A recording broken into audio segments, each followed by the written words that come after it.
Then we decided that we were going to call this particular idea From Shogun to Ray Gun. That covered everything that we wanted to talk about. Because see, the news was loose about the mandate. A mandate would be indicating a majority, an overwhelming majority, as a matter of fact, a landslide. A majority of such force that it entitled the holder of this mandate to change everybody's life 180 degrees. So we went down in the community down on 7th Street, told some of the brothers they had been a mandate for Ray Gun. And he said, oh yeah? What was the final score? So they said, well, 26% of the registered voters voted for Ray Gun. And they said they would have been more impressed if it had been 26% of the American people. And then we said, well, Skippy come in second with 21% of the registered voters. And that among all the other people who was running also at the same time, they gathered about 2% altogether. First thing that the brothers noticed was that 51% of the registered voters had voted for nobody.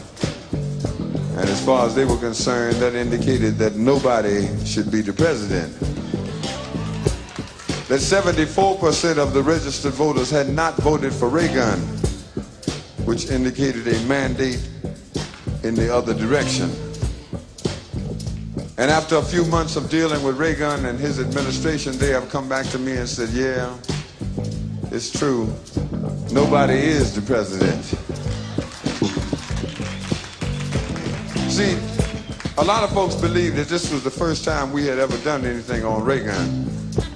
That's not true. We had done several things. We did a poem one time called The Bicentennial Blues. And we referred to Ray Gun as Hollyweird. Acted like an actor, acted like a Democrat, acted like a liberal. When he was acting like the head of the Screen Actors Guild, this is a position currently held down by a man named Ed Asner. During the late 40s, Ronald the Ray Gun was the head of the Screen Actors Guild, and it was his job to defend people like Dalton Trumbull or David Susskind from the rages of McCarthyism. That was when they were looking for reds under the corners of every carpet. Decided he was going to act like a Republican. Acted like General Franco when he acted like governor of California. Heard the conservatives was on the way in and acted like one of them. Showed up in 1976 acting like somebody was going to vote for him for president. And showed up in 1980 acting like 26% of the registered voters was actually a mandate. Got all of us acting in this one, actually. The truth is that at least 26% of the registered voters don't want to deal with tomorrow. They are holding on to some image of America's past. But America has changed in the last 20 years from a producer to a consumer. And all consumers know that when the producer names the tune, the consumer has got to dance. That's the way it is. You don't believe it? You go downtown tomorrow, pick up a $4 piece of meat, give the man $2, and we'll see you in about 30 days. Because whatever's happening, the producer names the tune and the consumer has got to dance. See, it was all right when America was the producer. Hey, they was dealing with it. It was my way or the highway. But now that America is a consumer, they want everybody to deal with the same things they deal with.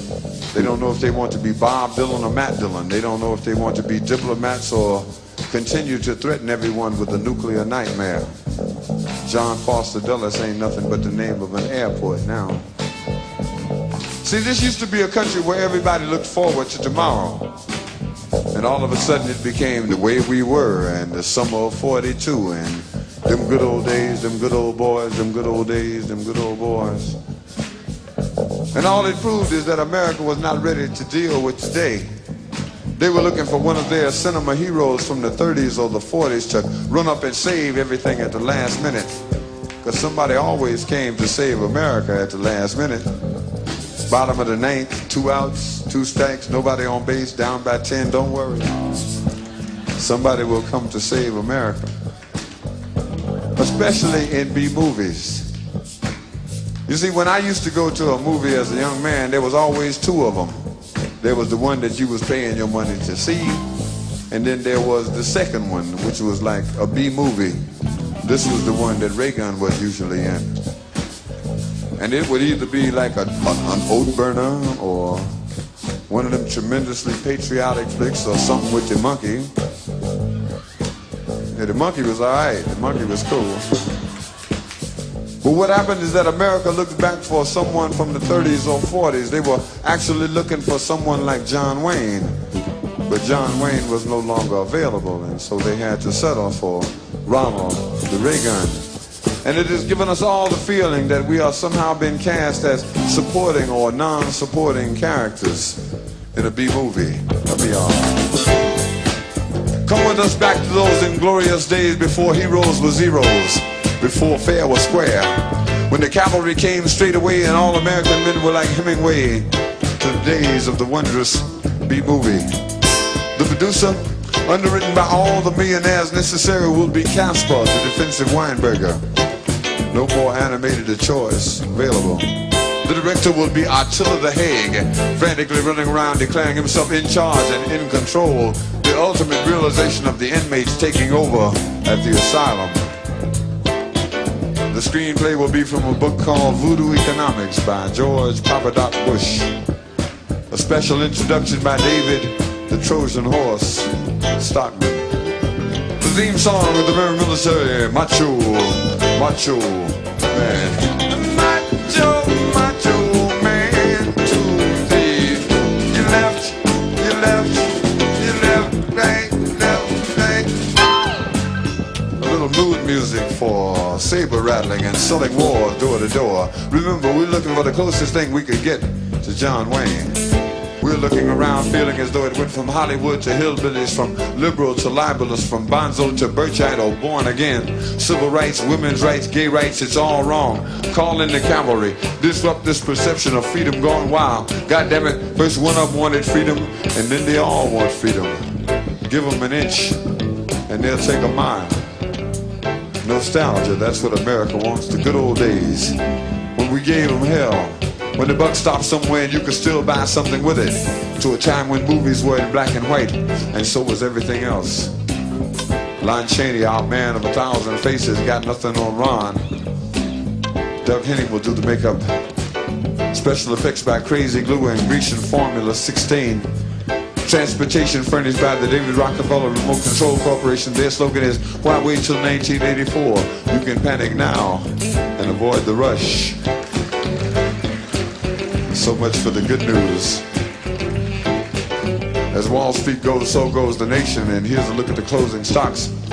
Racism is up, human rights are down. Peace is shaky, war items are hot, the house cleans all ties. Jobs are scarce, money is hard to come by, and common sense is at an all-time low with heavy trading.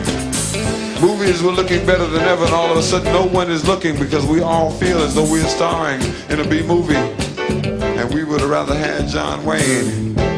Damn well probably would have done better if we'd have ended up with John Wayne. Help me, y'all. And you don't have to be in no hurry, and you don't ever really have to worry, and you don't have to think about how you feel. Just keep repeating that none of this is real.